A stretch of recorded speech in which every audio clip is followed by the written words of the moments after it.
కీర్తన గ్రంథము 64వ అధ్యాయం 1వ వచనం. దేవా నేను మొర్రపెట్టగా నా మనవి ఆలకింపుము, శత్రు భయము నుండి నా ప్రాణమును కాపాడుము. దేవునికి స్తోత్రం కలుగును గాక. హల్లెలూయా.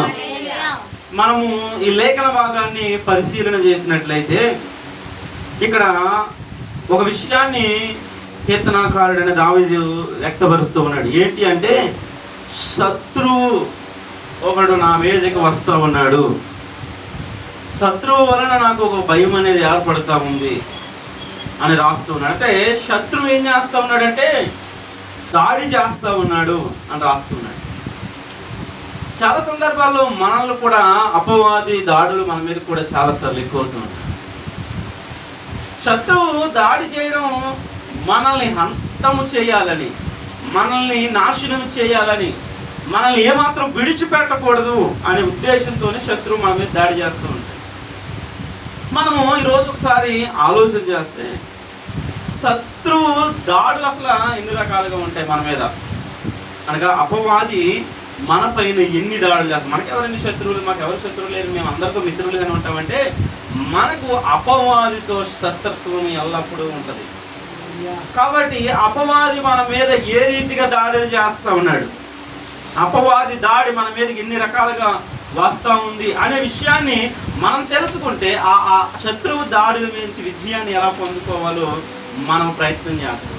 అపవాది మన మీద ఇన్ని రకాలుగా దాడి చేస్తాడనే విషయాన్ని మనం కనుక గుర్తించకపోతే ఆ దాడిలో మనం ఎల్లప్పుడూ అపజయ పాలవుతూనే ఉంటామంటే. కాబట్టి ఈరోజు మనం తెలుసుకోవాల్సిన విషయం ఏంటంటే అపవాది యొక్క దాడులు ఏ రీతిగా ఉంటాయో మనం ఒకసారి చూద్దాం. మొదటిది, మరి ఆలోచనల మీద దాడి చేస్తూ ఉంటాడంటే, మన ఆలోచనల మీద అపవాది ఎల్లప్పుడూ దాడి చేస్తూ ఉంటాడు.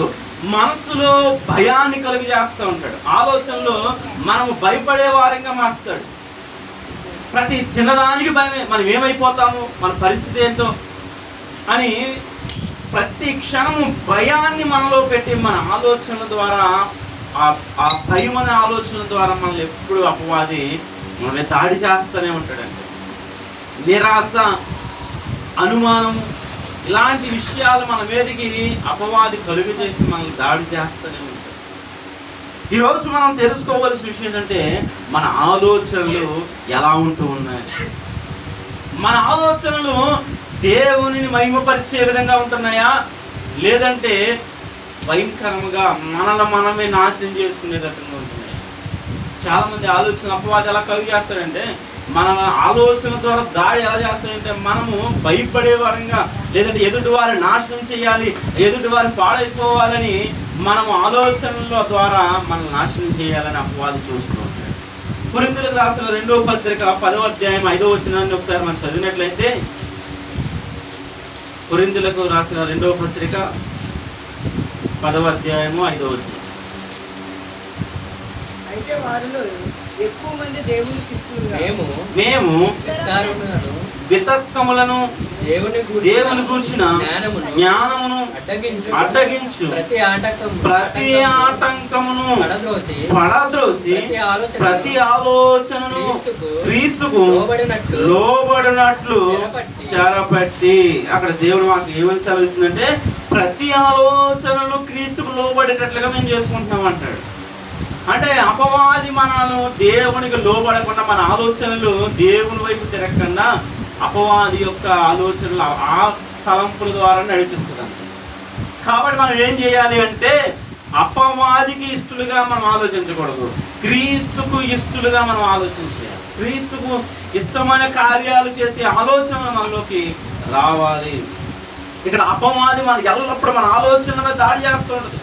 మనం ఎక్కువగా ఆలోచన చేస్తూ ఉంటాం, మనం ఏమైపోతాం ఏంటి అని రకరకాలైన ఆలోచన చేస్తుంటాం. లేదంటే ఎదుటివాడు నాశనం ఎలా అయిపోవాలి, అలా అయిపోవాలని చెప్పేసి అపవాది మన ఆలోచన మీద ముందు దాడి చేస్తాడు. మన ఆలోచన మీద దాడి చేస్తూ ఉంటాడు. మన ఆలోచనలు ఎల్లప్పుడూ మంచిగా ఉండకూడదు, మంచిగా ఎదుటి వారు బాగుపడాలి, లేదంటే నా జీవితం దేవుడు బలపరుస్తున్నాడు, దేవుడు నా జీవితంలో ఎన్నో మేలు చేస్తున్నాడు అని ఇలాంటి మంచి ఆలోచనలు వచ్చాకో మనం దేవుడికి సమీపస్తులు అయిపోతాం, దేవుడిని ఆరాధిస్తాం. కాబట్టి అపవాదికి అది ఇష్టం లేక ముందు నీ ఆలోచన మీద కొడతా ఉంటాడు, నీ ఆలోచన మీద దాడి చేస్తూ ఉంటాడు. ఎప్పుడైతే దేవుడు నీకు ఏం చేశాడు, ఏమీ చేయలేదు అంటే, నిజమే, నా దేవుడు నాకు ఏమీ చేయలేదు, నన్ను వదిలేశాడు, నా జీవితం అంతా కన్నీరుమయమే, నా జీవితంలో అన్ని శ్రమలే, నా జీవితంలో అన్ని బాధలే, సుఖం అనేది లేదు, అందరూ నిందలే, నాకు నా మీద నిందలు వేస్తున్నారు, ఎక్కడికి వెళ్ళిన విజయం లేదు, ఎక్కడికి వెళ్ళిన వ్యాధనలే అని అపవాది నిన్ను ఆలోచనల మీద దాడి చేసి నిన్ను కృంగదీస్తాడంట. కాబట్టి నీ ఆలోచనలు చాలా స్థిరంగా ఉండాలని దేవుడు వాక్యం సెలవిస్తుంది. నువ్వు నేర్చుకోవాల్సిన విషయం ఏంటంటే, తలంపులు, ఆలోచనని గాయాలు రేపే విధంగా మారుస్తున్నాడు అంటే అపవాదే తెలుసుకోవాలి. దేవుడు ఎప్పుడు నేను నిరాశలోకి వెళ్ళనివ్వడు, దేవుడు ఎప్పుడు నిన్ను బాధపడనివ్వడు, దేవుడు ఎప్పుడు నిన్ను భయపడనివ్వడు, భయం అనేది రానివ్వడు, నిరాశలోకి నిస్పృహలోకి వెళ్ళనివ్వడు.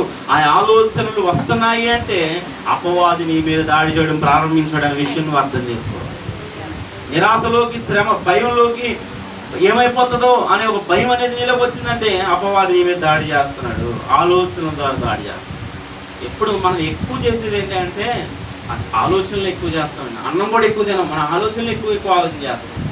చాలామంది అన్నం తక్కువ తింటారు కానీ ఆలోచనలు ఎక్కువ ఆలోచన చేస్తారు. ఏం చేయాలి, ఏమైపోతాను, నా బిడ్డల భవిష్యత్తు ఏంటి, నా పరిస్థితి ఏంటి అని ఇలాంటి వ్యక్తులు ఎక్కువగా ఆలోచన చేస్తారు. ఈ ఆలోచనల ద్వారా దాడి ఎక్కువగా అపవాది నీ మీద చేస్తాడు.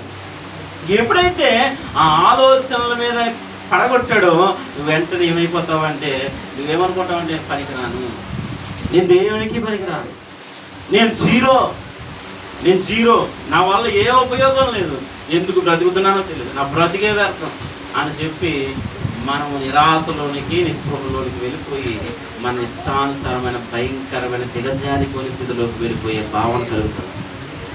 కాబట్టి మనం తెలుసుకోవాల్సిన విషయం ఏంటంటే, అపవాది దాడిలో మనం పడిపోకుండా కాచుకోవాలి. అపవాది ఎందులో దాడి చేస్తాడంటే, ముందు నీ ఆలోచన మీద దాడి చేస్తాడు. భయము, నిరాశ, నిస్పృహ ఇలాంటి ఏమైనా వస్తున్నాయి, నా బ్రతుకు వ్యర్థము, నా జీవితం ఏమైపోతుంది, నా బిడ్డల భవిష్యత్తు, అన్ని దేవుడు మేలే చేస్తాడు నీకు. ఆయన నమ్ముకున్న వారిని ఎప్పుడు దేవుడు విడిచిపెట్టాడు. మరి నువ్వు అలా అన్ని విషయాల్లో భయపడుతున్నావు అంటే అపవాది నీ ఆలోచనల మీద పడుతున్నాడు. ఎప్పుడైతే ఈ ఆలోచనలు వచ్చాయనుకో, నా జీవితం ఏమైపోతుందో, ఏంటో అని అడిగితే దేవుడు నాకు ఏం చేశాడు, ఏమీ చేయలేదు, నా జీవితం శూన్యం అని చెప్పి దేవుణ్ణి నిర్లక్ష్యం చేసే పరిస్థితులు వెళ్ళిపోతావు. అది సాతాను యొక్క ఆ శత్రువు దాడి. కాబట్టి నువ్వు తెలుసుకుని నువ్వు జాగ్రత్తగా ఉండాలి, దేవుడు వాటికి సెలవిస్తాను. రెండవ విషయం ఏంటంటే, పాపంలో పడవేయడం. అపవాది చేసే రెండవ దాడి ఏంటంటే, శత్రువు మన మీద చేసే రెండో దాడి ఏంటంటే పాపంలో పడవేయడం. పాపంలో పడవేయడం అంటే మనము ఫస్ట్ ఎక్కడికి వెళ్ళిపోతామంటే దావీదు దగ్గరికి వెళ్ళిపోతాం. దావీదు ఏం చేశాడు అంటే బెత్షెబతో పాపం చేశాడు అని అక్కడికి వెళ్ళిపోతాం. ఇంకో విషయం మనం చూస్తాం, దేవుని వాక్యం అసలు ఏం సెలవిస్తుందంటే, నిన్ను బట్టి నేను ప్రార్థన చేయకపోవడం ఏంటంట. సమూయేలు గ్రంథం 1వ అధ్యాయం 1 సమూయేలు గ్రంథంలో కనిపిస్తూ ఉంటుంది. ఏంటి, నీ మట్టుకు నేను ప్రార్థన చేయకపోతే, నీ కొరకు నేను ప్రార్థన చేయకపోతే పాపం చేసిన వాడిని అయ్యాను. కాబట్టి అపవాది ఏం చేస్తుంది, నిన్ను నా మట్టుకు నేను మీ నిమిత్తం ప్రార్థన చేయటం మానుడు వలన యెహోవాకు విరోధముగా పాపం చేసిన వాడిని అయ్యాను. అంటే ప్రార్థన చేయకపోవడం ఏమైపోయింది ఇప్పుడు, పాపము. అంటే అప్పుడు అపవాదు రెండో దాడికి ఏమేం చేస్తున్నాడంటే ప్రార్థన చేయకుండా నీ మీద దాడి చేస్తున్నాడు. పాపం అంటే నువ్వేదో పెద్ద ఎదుటి వాడిని కత్తించి పొడిచేయడం పాపం, లేదు వేరే కాదు. చాలా ఉన్నాయి పాపాలు. వ్యభిచారం ఉంది, దొంగతనం ఉంది, మోసాలు ఉన్నాయి, అబద్ధాలు ఉన్నాయి, ఎదుటి వారి నాశనం వైపు కోరుకోవడం ఉంది. ఇలా చాలా విషయాలు పాపాలు ఉన్నాయి. అది బాగుపడిపోకూడదు, ఆ శపించిపోవాలి, నాశనం వైపు, ఇలా ఎన్నో ఉన్నాయి. కానీ అంతకన్నా ముఖ్యంగా ఎదుటి వాని కొరకు, క్షేమం కొరకు నువ్వు ప్రార్థన చేయకూడదు పాపం. ఎదుటివాడి కొరకు ప్రార్థన చేయకూడదు నువ్వు పాపం. అంటే అపవాది దాడి ఏంటి అంటే నిన్ను దేవునిలో ఎదగకుండా చేయడం, పాపములో పడవేయడం, ప్రార్థన లేకుండా చేయడము.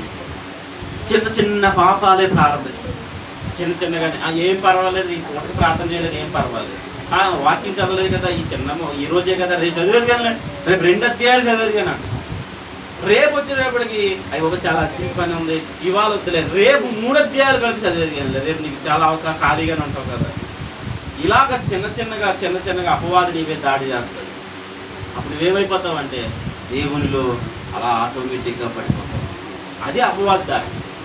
పాపంలో పడవేయడం అంటే నువ్వేదో చేసేదని కాదు, కానీ ప్రార్థన చేయడం మానేసావనుకో అపవాది ప్రారంభించండి. చిన్న దాడులు ప్రారంభిస్తాడు.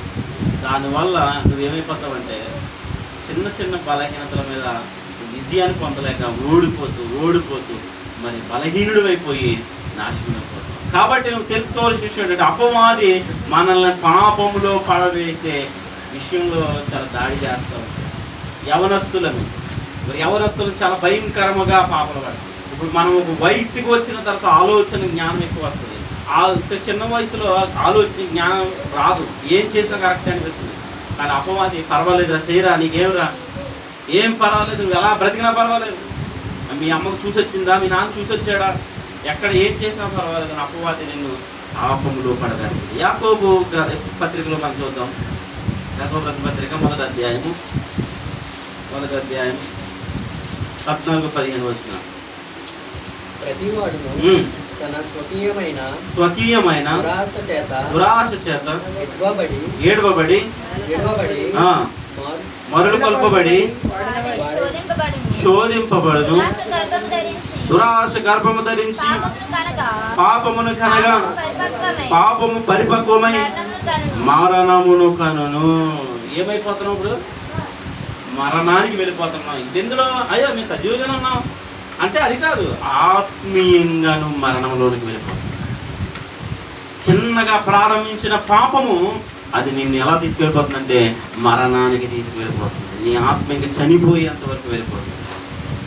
కాబట్టి నువ్వు తెలుసుకోవాల్సిన విషయం ఏంటంటే అపవాది నీ మీద ఎన్ని విధాలుగా దాడి చేస్తారో నువ్వు తెలుసుకోవాలి. మొదటిది ఆలోచన మీద దాడి చేస్తాడు. నీ ఆలోచనలు చెడగొడితే దేవుడికి దూరం అయిపోతాను.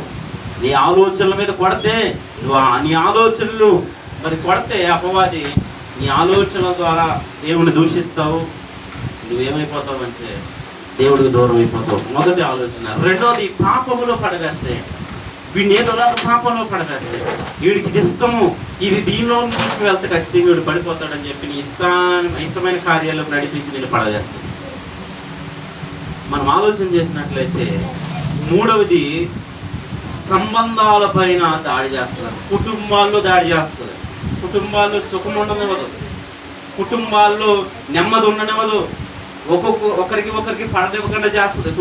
కుటుంబాల్లోనే నెమ్మది లేని పరిస్థితిని మరి కలిగి చేస్తుంది. ఎపిస్తీయులకు రాసిన పత్రిక 4వ అధ్యాయంలోకి మనం ఒకసారి వెళ్ళినట్లయితే,